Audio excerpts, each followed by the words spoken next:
Hi, I'm Owen. And I'm Sid. And this is Camp TV. Reporter Oscar is going to sit down with Tom Coy, a senior officer with the Ann Arbor Police Department. Watch and listen to what we learned about the Ann Arbor Police Department.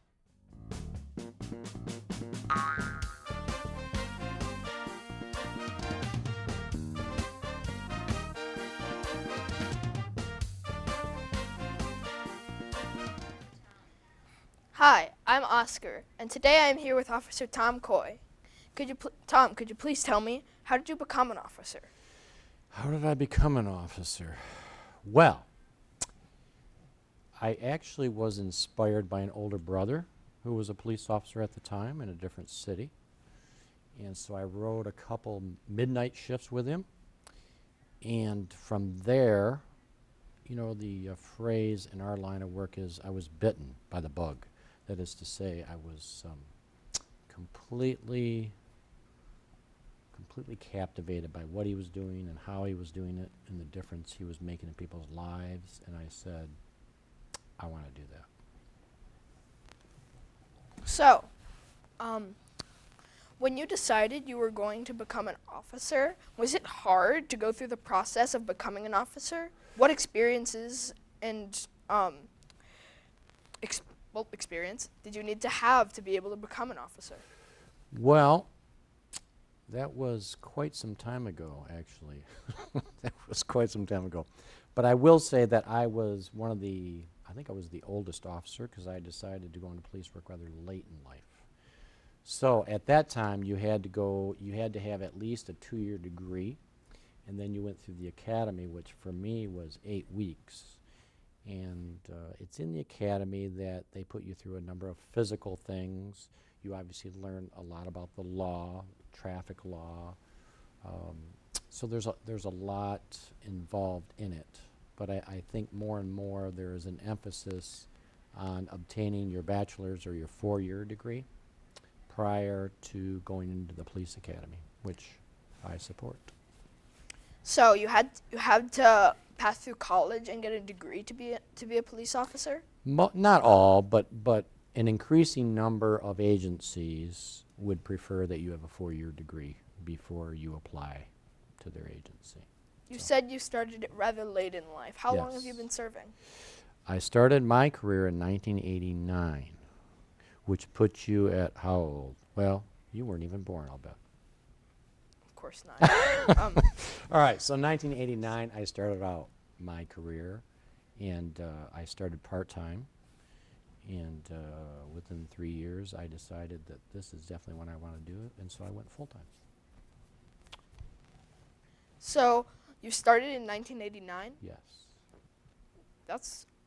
I'm not going to do the math right here. That'd take Good. too long, but that's almost 20 years, give or take. Yeah, give or take. So I have been an officer, a police officer full-time, in combination going on 27 years. So, because I was an officer prior to prior to hiring on here. So it's been a few years. So what would your daily job look like? What do you do on a regular basis? Yeah, that's a good question. Well, you would always start off with what we call a briefing. So the briefing would entail essentially what's been going on the last 24-hour period within the city, village, where you work, so you know what the bad guys are doing, and to brief you on any upcoming things that are occurring in your shift. Maybe there's a street closure, maybe there's a special event. So that's all good information for a police officer to know. After you finish your briefing, you go out and you check your vehicle. Make sure all the lights are working. Make sure you have all your equipment that you need for the day. Make sure that your weapon in the vehicle is all set to go. And then after you check out, you go onto the street, which is a great part of the job. And once you're on the street, you take any calls, what we call calls for service, that have been holding. Calls that might have come in prior to the other shift going off, and you would take those. So essentially you're answering calls for service. You're doing what we call proactive policing. Any idea what I might mean by that, proactive policing? From going out on the street, that sounds like I don't know exactly what you mean by that, but going out on the street makes it sound like, if I'm reading it literally, like you're holding a speedometer, making sure cars are going the right speed. Kind of, sort of. Like proactive policing would entail an officer observing a situation that isn't criminal And then doing what needs to be done. and then to investigating that situation and seeing what is really going on there. For instance, if an officer sees something that is suspicious to them based on their experience and training, but it's yet not a criminal activity, it's pretty important that the officer is able to read all that and then go into that situation and see if indeed something is going on, because a lot of times preventing a crime, right, is more important than responding to a crime. And that's what a good cop does. Speaking of which, do you more often stop crimes from happening, or when a crime does happen, spend your time trying to figure out who did the crime? Like, for instance, finding fingerprints and finding out who they belong to, and then tracking them down. Yeah. So, do we spend our time responding to crime or preventing it? That's a very good question. You should maybe consider a career, 60 minutes, 20/20, when the time comes. But in the meantime, that's a good question, because the universal answer to that is how do we measure deterrence of crime? That is to say, we take a given street in a city, and I go by in my patrol car, and at that same time, you had an individual who was thinking about breaking into a car that you didn't see, but he saw you, and he doesn't break into the car because he saw me. Can we measure that? You can't really measure. Can't really measure that, right? Because you don't know if the person was planning to break into a car or Very just good. looking through the window to see if there was a person in there. Excellent. For absolutely So no I'm not reason. trying to avoid your question, but I am saying it's very, very difficult to measure deterrence versus response. But a lot of our time is spent responding to calls for service. Usually citizens are the ones calling us saying, I see two guys fighting in the street, I see two cars that have collided. They call 911, and then we respond. So citizens are the majority of our contact. 2 questions. One, how do you know where the person, like if someone calls 911, do they have to tell you where they are, or do you somehow know where the call's coming from? Right. So it's one of two ways, right? It's either going to be a landline that somebody's using, hard line, landline, and that is going to give us an exact address as to where they are immediately without them saying anything. Now, with the advent of cellular phones, we can, what is called a triangulation method. If you don't give me your location, I can use a triangulation method and get a very close proximity of where you're calling from. Like, if there was a street fight going on in an alley, and someone called the police about it and they were using a cellular phone, Right. you could determine, like, the block that it's happening on? Yes. Yes. Absolutely. And 2, when exactly should people call 911? Another excellent question. Who's coming up with these questions? Did I give you these questions, or are these your own? These are your own. Some of them are mine. They're very good questions. When should we call 911? All right, so most people would answer that when it's an emergency, When you need help. right? But I would add this as a caveat to that. If you see a situation that hasn't developed, but there's something that says to you something's not right, something doesn't make sense, I think something bad is happening or is going to happen, I tell people to call 911 and have a police officer roll by and check it out. You know what I mean? Before, if you see two people, for instance, screaming at each other on the street, has anything criminal happened right there? No, not yet. But they're screaming at each other, so is it a good time to call 911 and say, hey, you know what, why don't you send a police car over here, because you got two guys I think are going to go at it pretty shortly. Are you saying not just when you're in danger or when you need help, but when you see something suspicious?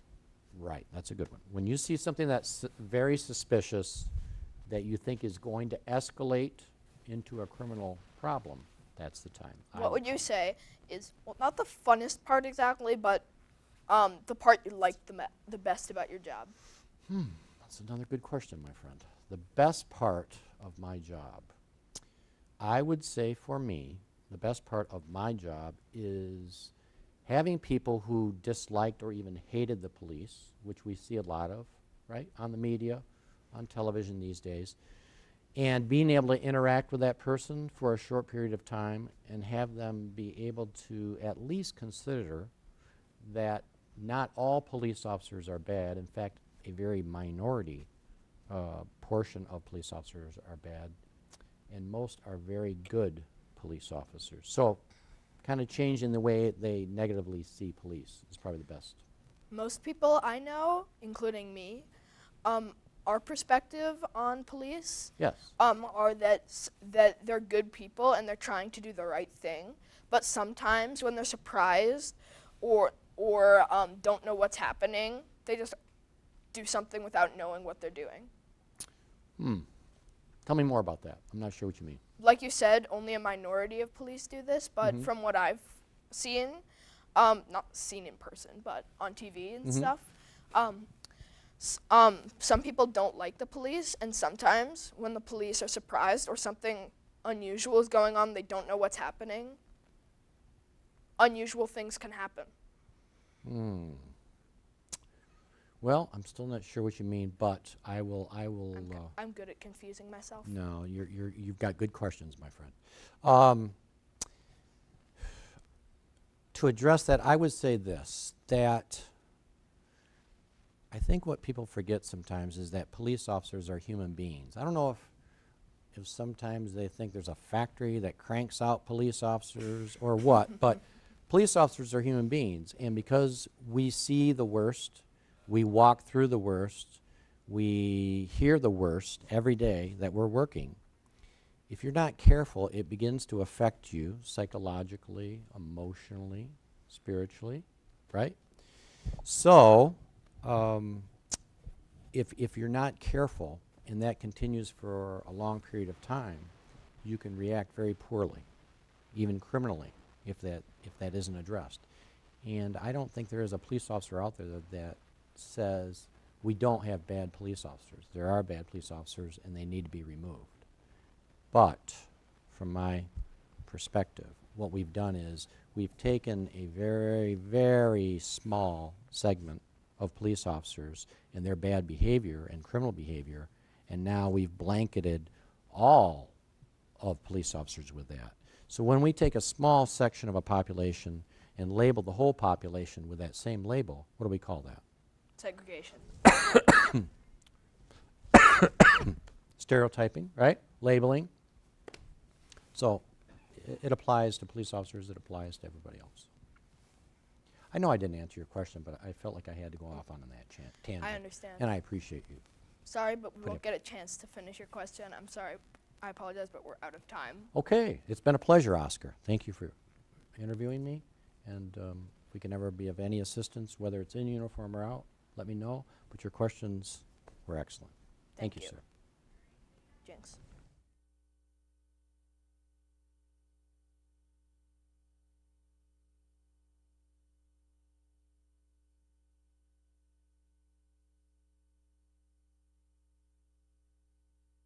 Great interview, Oscar. Coming up next, reporter Aspen will be talking with Doug Martell, another senior officer with the Ann Arbor Police Department. Stay tuned to learn how officers think and react to dangerous situations.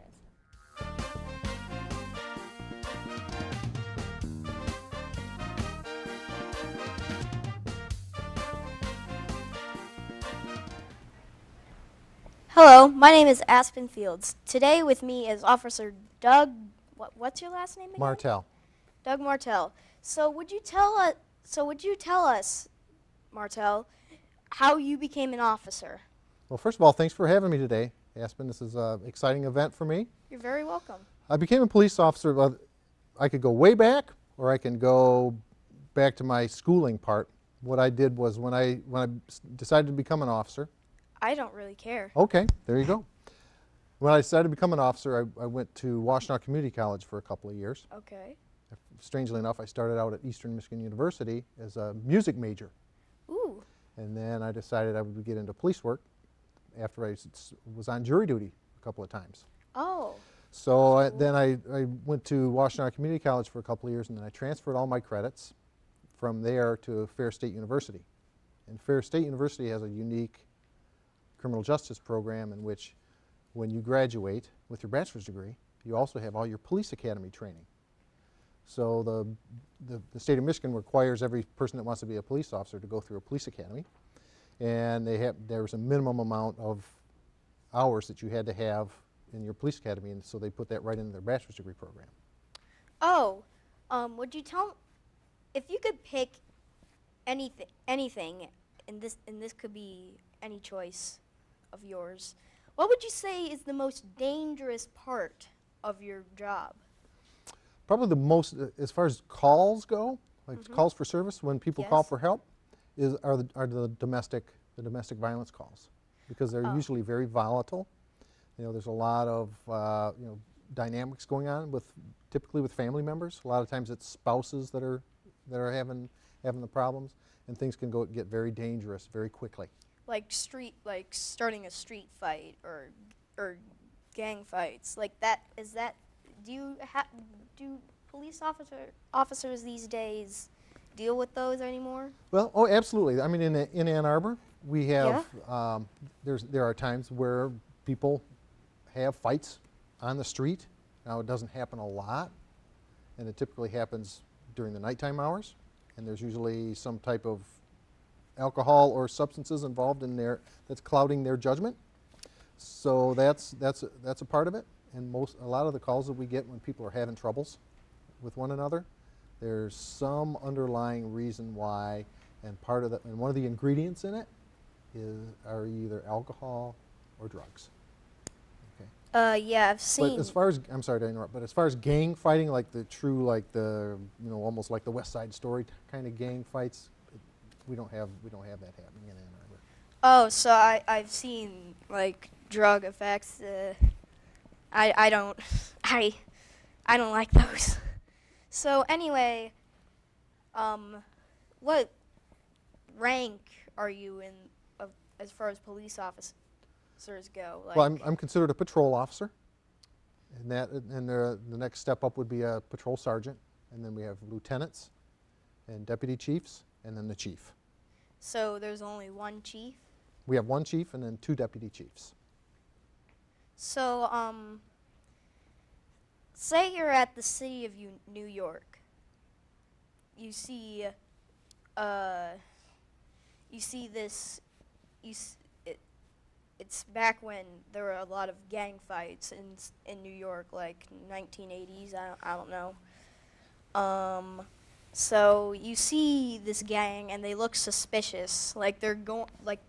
They're armed. They don't look armed, but they look like they're about to start a fight with someone. What would you do? Well, I have to have a little bit of information from you. Am I an Ann Arbor officer visiting New York, or am I a New York City officer? You're a New York City officer. Okay, if I'm a New York City officer, and when you talk about gangs, you're talking about more than one or two people. You're probably, or 2 or 3 people. You're talking about maybe 10. Like 10 or and 11. And it's just me? Yeah. What would you do? Well, the first thing I'm going to do is I'm going to try to get some other police officers there. Now, most of the time in New York City, if you've ever seen New York City, there's usually more than one officer. Usually officers work in pairs there. Just for the safety standpoint that you always have at least 2 officers working together. So I would probably have a partner. But if I were by myself for whatever reason, obviously I'm not going to be very effective by myself. And it's going to be extremely dangerous for me to try to intervene in that, especially if it's starting to get very violent. So the first thing I would do would be to make sure that I have some other officers on their way to help me. I have another question for you. So say there was a gunfight, and it was too hard to stop it. The police couldn't stop it. What would you do then? Like, would you call like the SWAT team or something? Well, there's a lot of different circumstances that go along with that. If there's just two people that are shooting at one another, okay, as a police officer, I have a sworn duty to protect other people.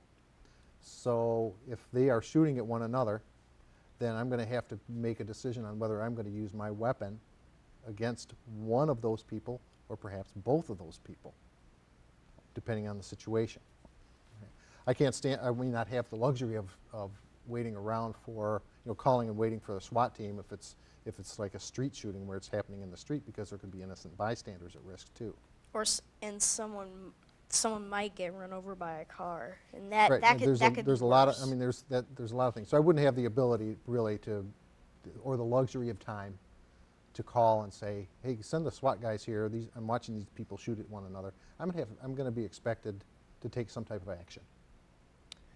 Say someone is planning to break into the bank. You don't know that. But when you hear the alarms go off, what do you call the other police officers, so there's security guards with you? What would you do if the alarms went off in the bank? The alarms basically telling you that someone broke into the bank and is stealing money. Okay, so we kind of have two different scenarios here. One would be while the bank is open, and it's a bank robbery. And then the other one, I'm not sure which one you mean. Or if the bank is closed and somebody's breaking into the bank to steal the money out of the vault, and they set off the alarm. So and each one of those has a different police response.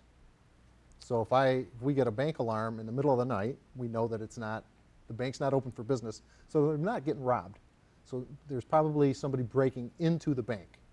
So we would our protocol is we send at least 2 officers to investigate that.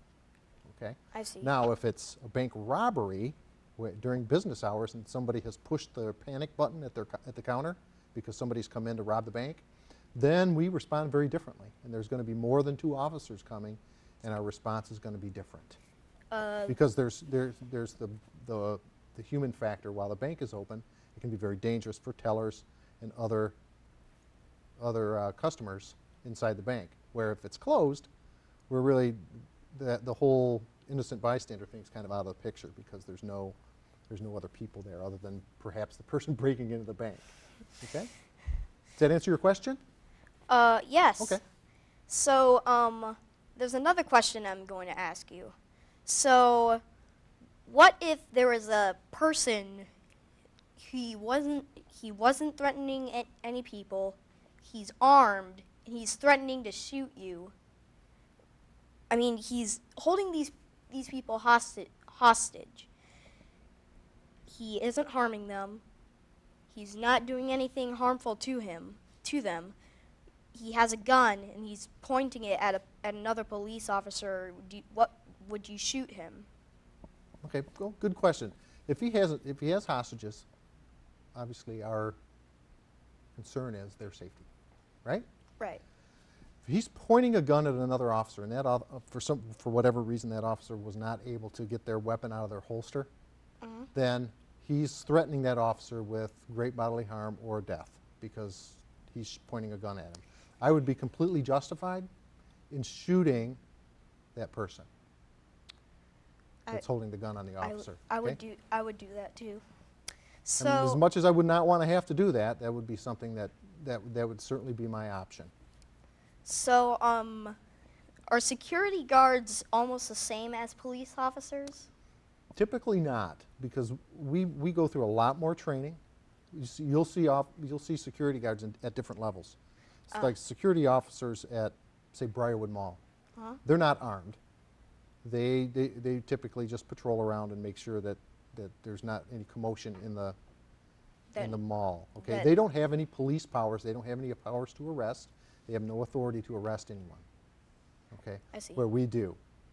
All right, I see. and they haven't been through a police academy that gives them that authority or that training to do that. Oh, I see. Okay. would you say that your job is fun? Yeah, I would say, I mean, there's days where my job is not fun. But one of the reasons I got into police work is to be able to, one, to help people and keep people safe, but also for the variety, because there's a lot of variety in my job. Plus, I'm not tied to a desk. I get my office is basically my car. At least you're not tied to your desk, And literally. right, exactly. So there are very satisfying and rewarding parts to this job. But there's also days that you kind of wish you hadn't come to work, because not all of what police work is happy-go-lucky stuff. There's a lot of things that we deal with as police officers that most people would really be repulsed by. But that's what we sign up for. It comes with the territory. We get the good and the bad. Yeah. So unfortunately, that's all the time we have for today. Thank you for having us here, and we'll see you next time. All right. Toast. Thank you, Aspen. Toast. Okay.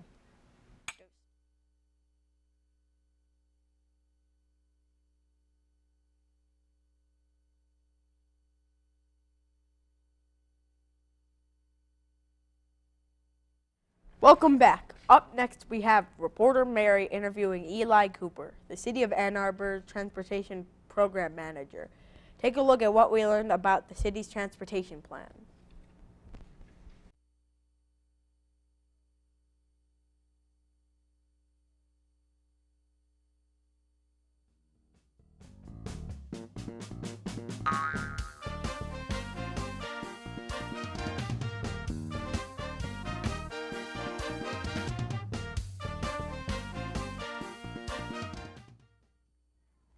Hi, I'm Mary with CAM TV, and today I will be talking to Eli Cooper, the City of Ann Arbor Transportation Program Manager.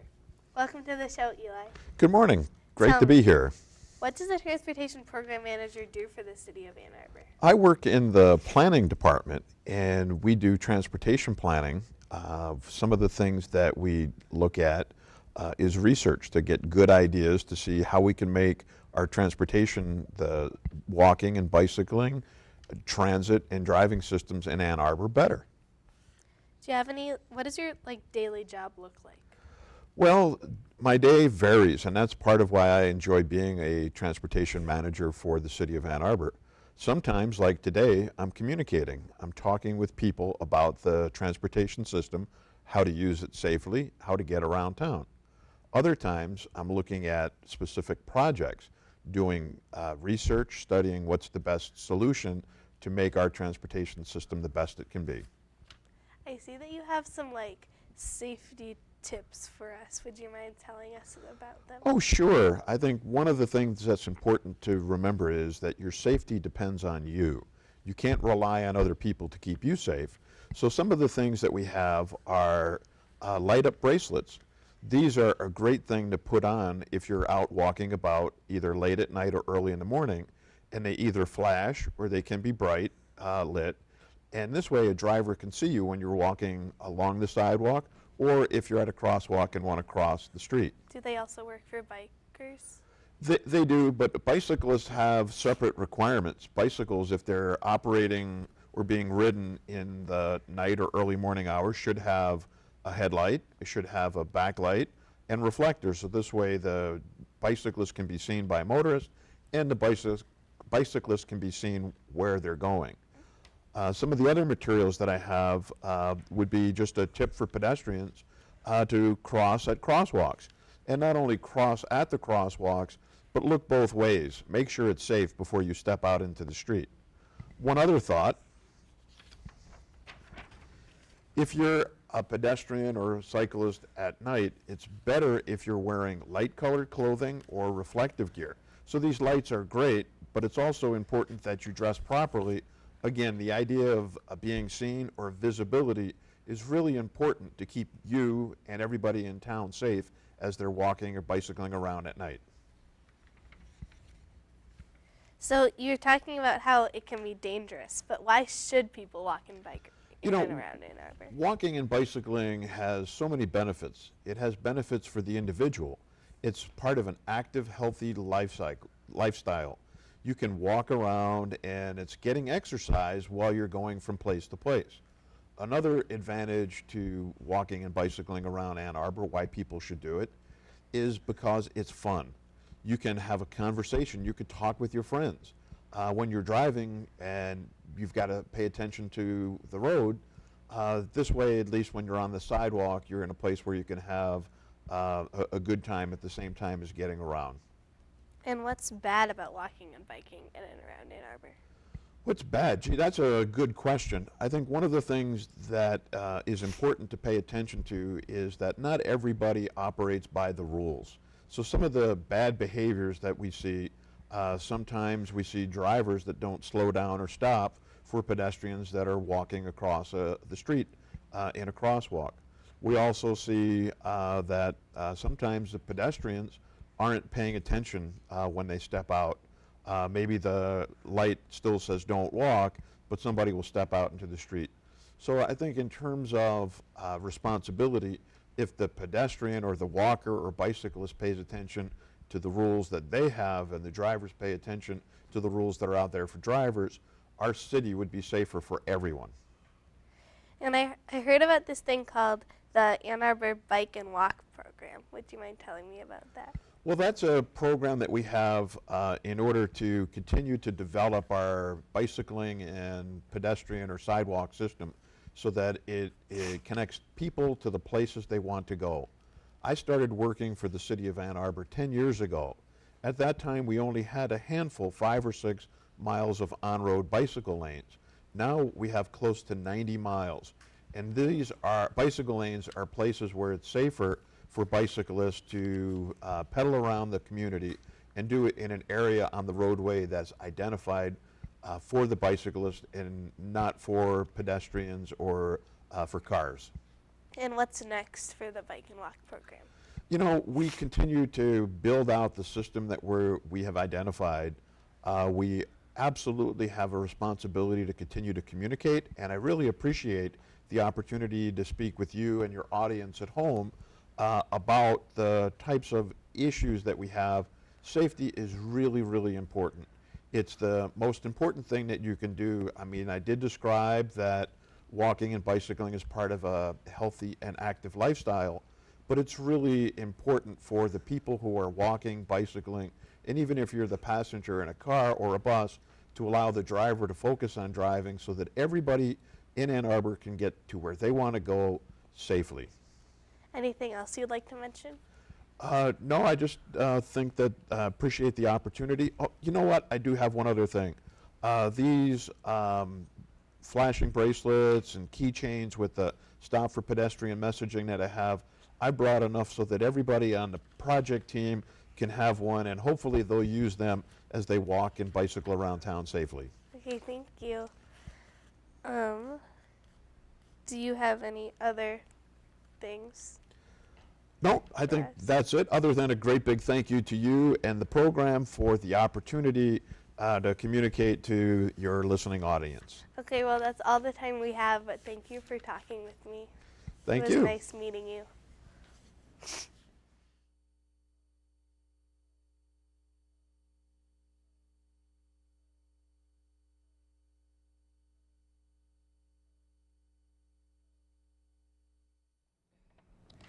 Sid here once more. Reporter Bella learned about the city of Ann Arbor's fire department. Let's listen to what Kathy Summersgill tells Bella about fire prevention and safety.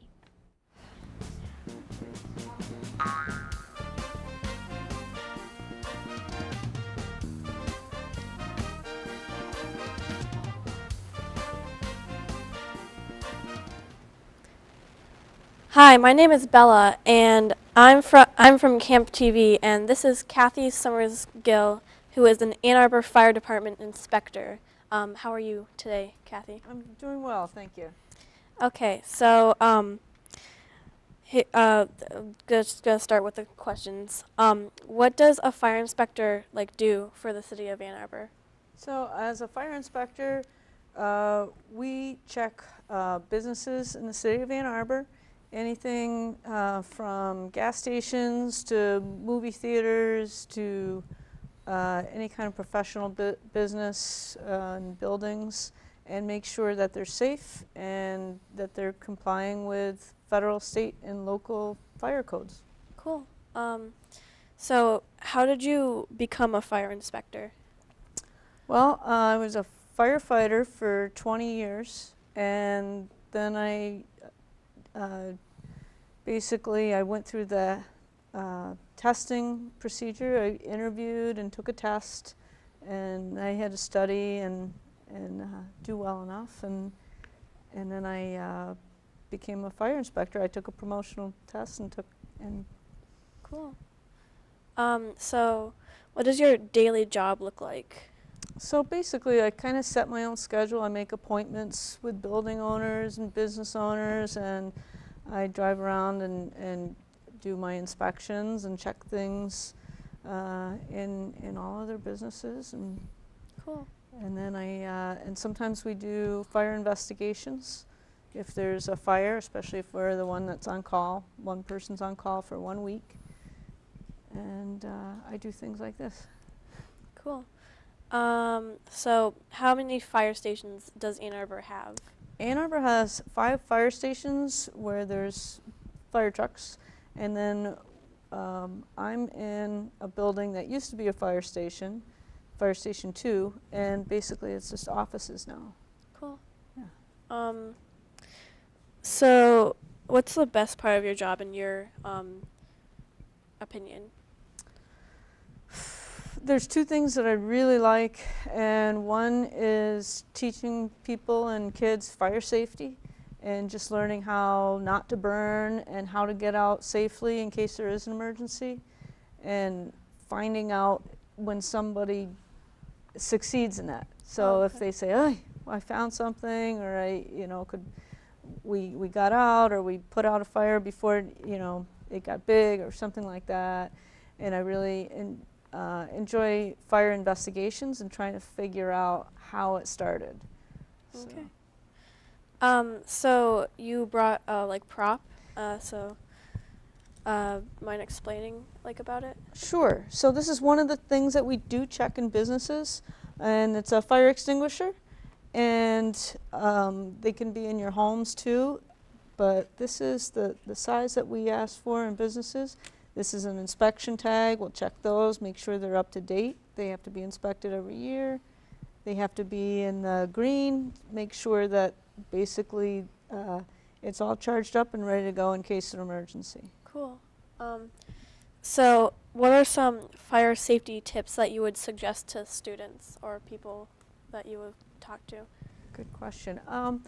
One of the most dangerous fires, basically it causes the most fires, are kitchen fires, so cooking fires. Mm-hmm. So paying attention to your cooking is a really big deal. It's very important because it doesn't take long if you're heating oil on the stove for that to actually just turn into fire. It just auto ignites and it catches things on fire real fast. Okay.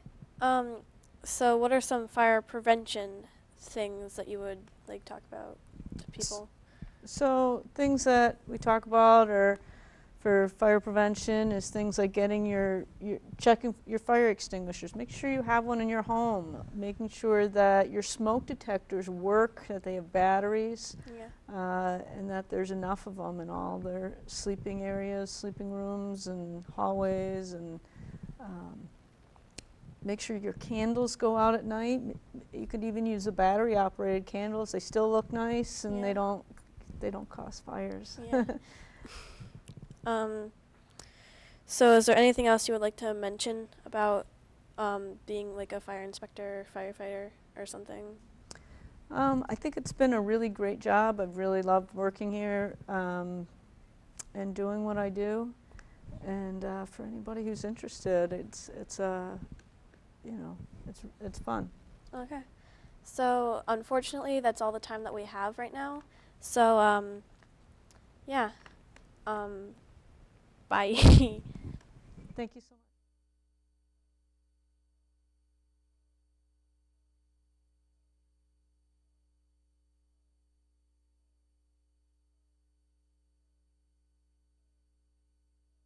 all the time we have on CTN's REC&ED Camp TV. To view more programs like this, visit a2gov.org/CTN. Thanks for watching. I'm your host, Owen. And I'm Sid, signing out.